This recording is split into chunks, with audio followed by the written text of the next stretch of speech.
5, 4, 3, 2, 1. Cue talent. Hi, and welcome to The Take on Point TV, a show where we get to see different media professionals take on the media industry. I'm Anna Novello, and we have a great show for you guys today. Our guests include Tim Heiduk, the Associate Athletic Director for Communications at Point Loma Nazarene University, and Weston Van Soos, an up-and-coming content creator and sophomore at PLNU. Now, let's get to know Weston on this week's Fresh Take. Roll the clip.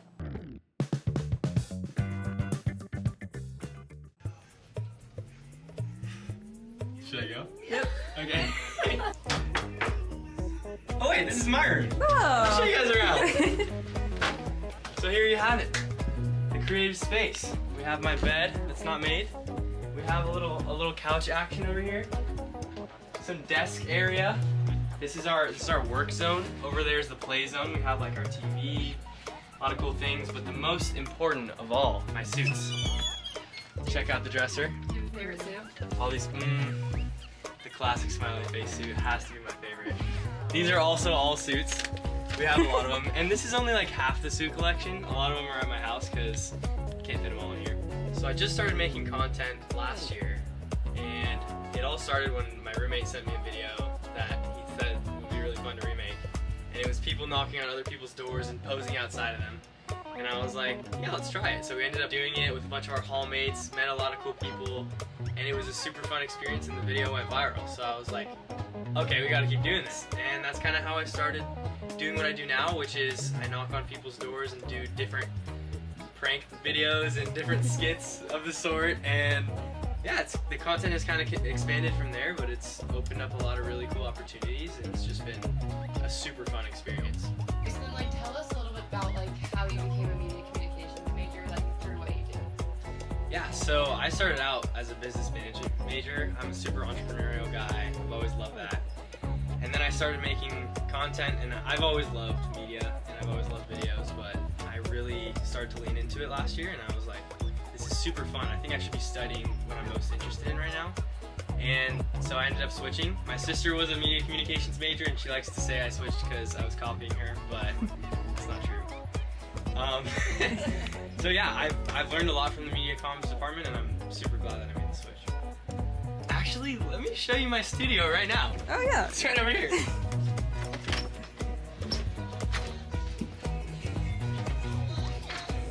Has the TikTok ever gone wrong? Yes. Can you tell me about it? Many of them have gone not according to plan.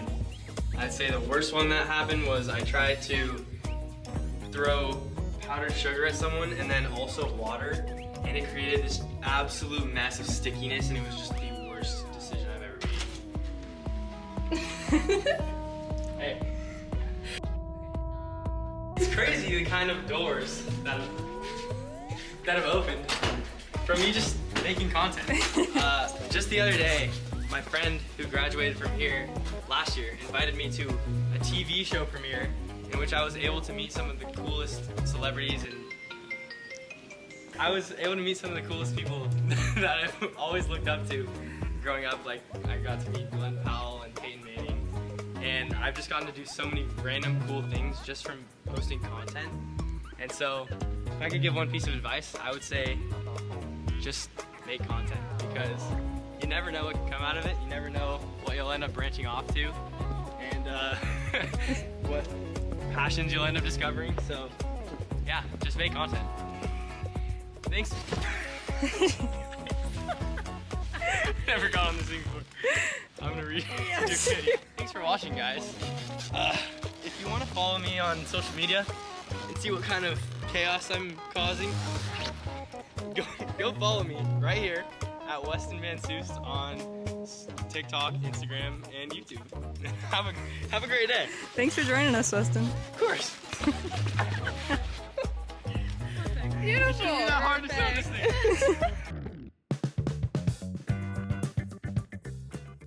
Welcome back, and I hope you enjoyed getting to know Weston. We're excited to see where his content takes him in the future. Now, please join me in welcoming Tim Heiduk, the Associate Athletic Director of Communication here at Point Loma Nazarene University. Tim is a writer and social media manager of all 11 of the Point Loma athletic teams.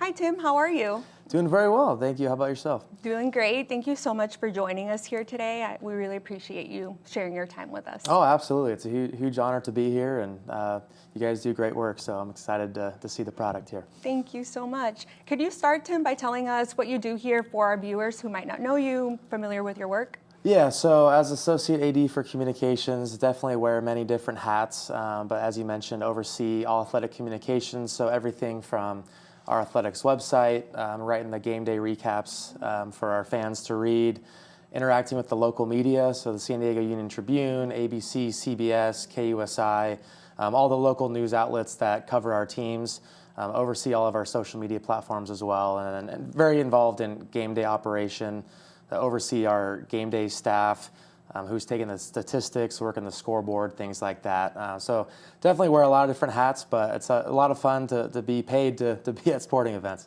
Wow, that is so interesting. And did you always know you wanted to go into a career related to athletics? I did. I mean, I knew sports have always been my thing ever since a young age. Dating myself a little bit, I mean, going back to junior high, for fun, I started my own sports blog, and I'm pretty sure the only person who's reading it was my mom. But for fun, I would watch a game on TV and I'd write about it. Wow. And in high school was the sports reporter for our school newspaper, and then went on to Westmont College and became the sports editor for the newspaper. Was a student broadcaster for live stream events. So I mean, I got a lot of experience, going back to from a young age, and so I knew I wanted to do sports to a certain degree. Didn't necessarily know what I wanted to do, but I always really enjoyed writing, and so I'm very fortunate that I've been able to find a profession that kind of combines the two of those. Wow, absolutely. That sounds so cool how you were able to blend two of your big passions like writing and athletics into one. And how did you grow up playing sports or? I did, yeah. Soccer is my main sport. I mean, I grew up playing baseball and basketball as well, but stuck with soccer, played all the way through Westmont College. And so I'll even get to hop in with our teams here every once in a while. And so it's fun to... What was your position?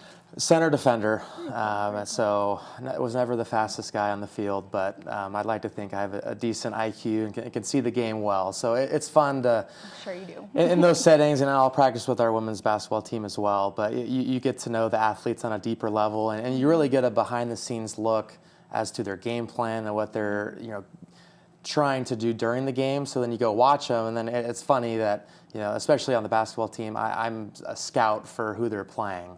And so then you see the player that you're mimicking in practice. So then, I kind of gauge how well I did in practice the day before based off how well that player on the other team does in the game. So if we, shut that player down and say, okay, maybe I did what I was supposed to be doing. But it's a fun way to connect with the athletes and get to know them in a setting beyond just, watching them on the field or court. Absolutely. And that makes me wonder, what has been one of the most challenging experiences in your role?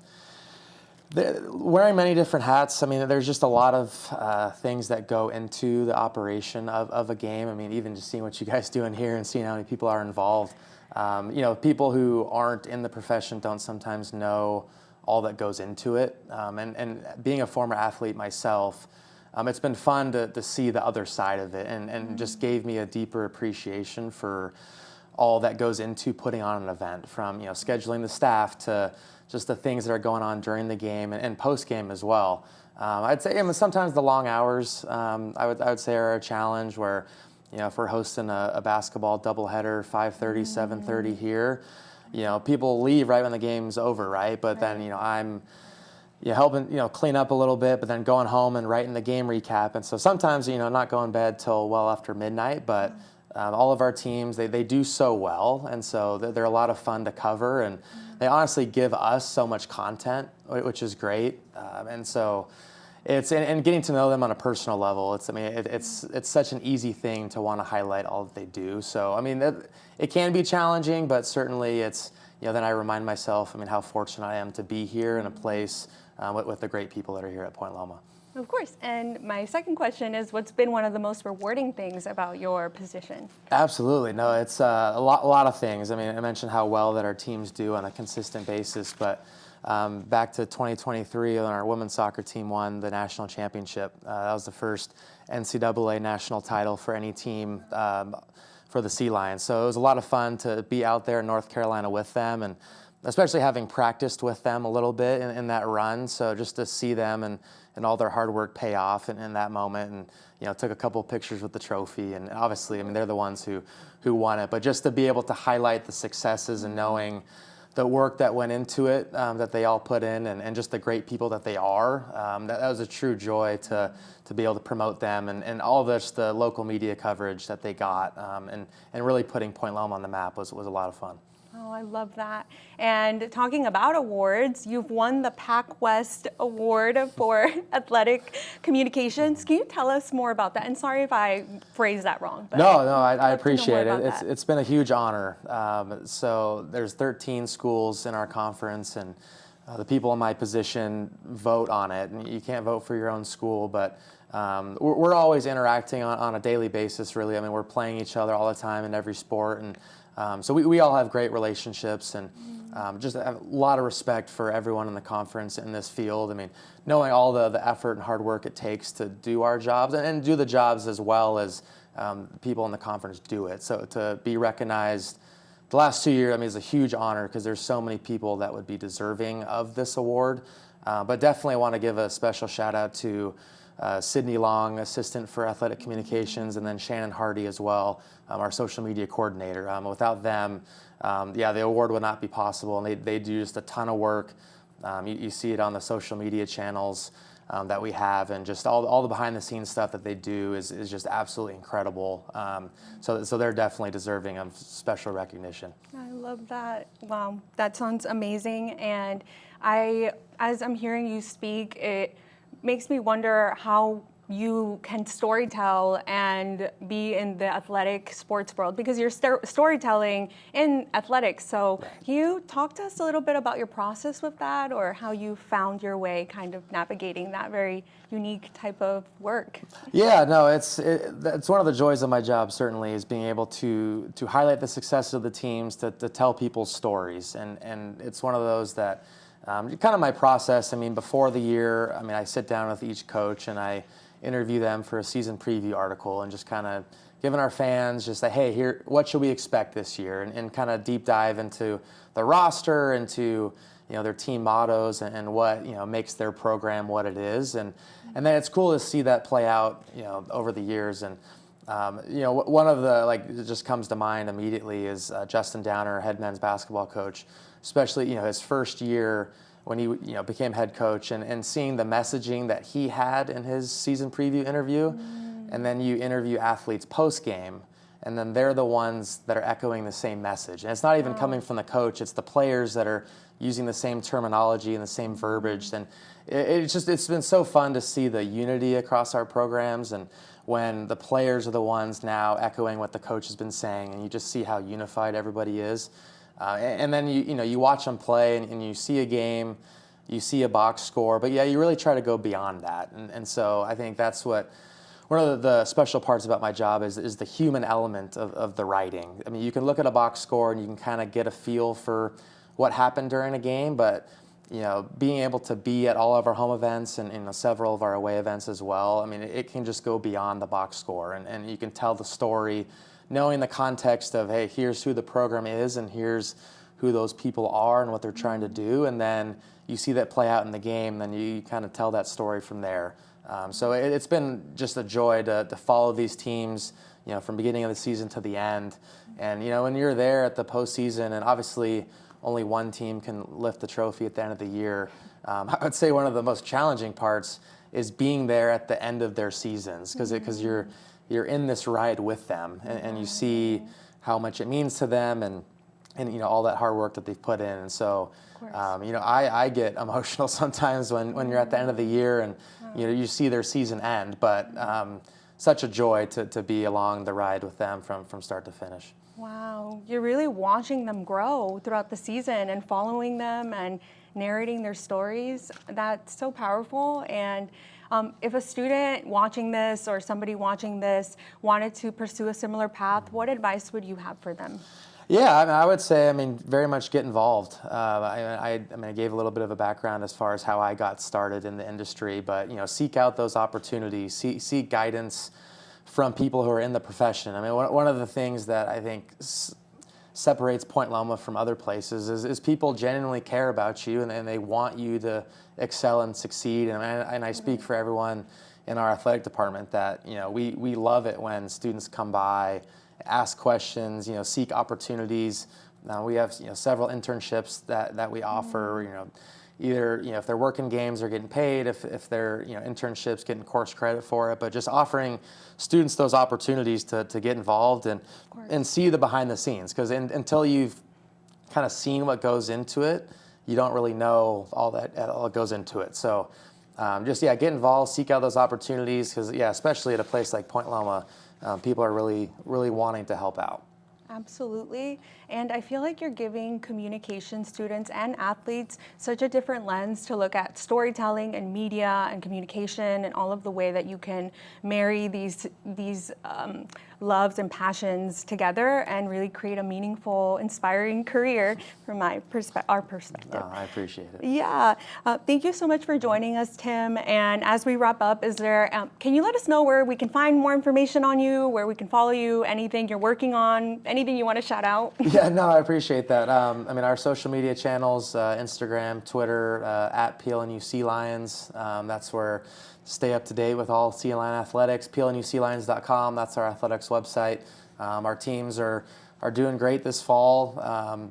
They won the Pac-West Commissioners Cup last year for the first time. That just shows the overall success of the entire athletic department across the board. And so, it's an exciting time to be a Sea Lion. So definitely worth giving them a look and coming out to games. Got a lot fun ones coming up, and excited to see what's in store here. We're so excited to see what you're going to keep doing in the future, and thank you so much for joining us. No, thank you for having me. I really appreciate it. Thank you, Tim.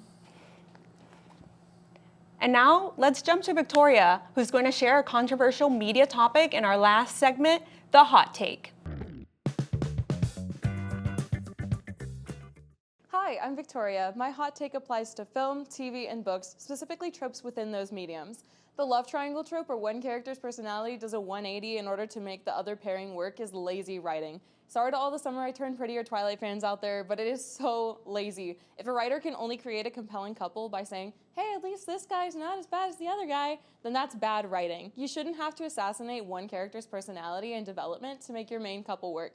If you do, then you have no business writing in the romance genre. Romance doesn't have to be realistic, but it shouldn't glorify immaturity or toxicity either, just because someone did one good thing to somehow make up for all the terrible things they did.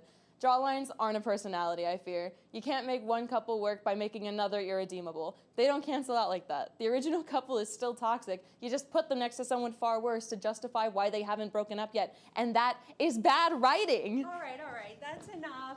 Thanks for joining us, everyone. We hope we catch you next time. From the control room to your screen, that's The Take.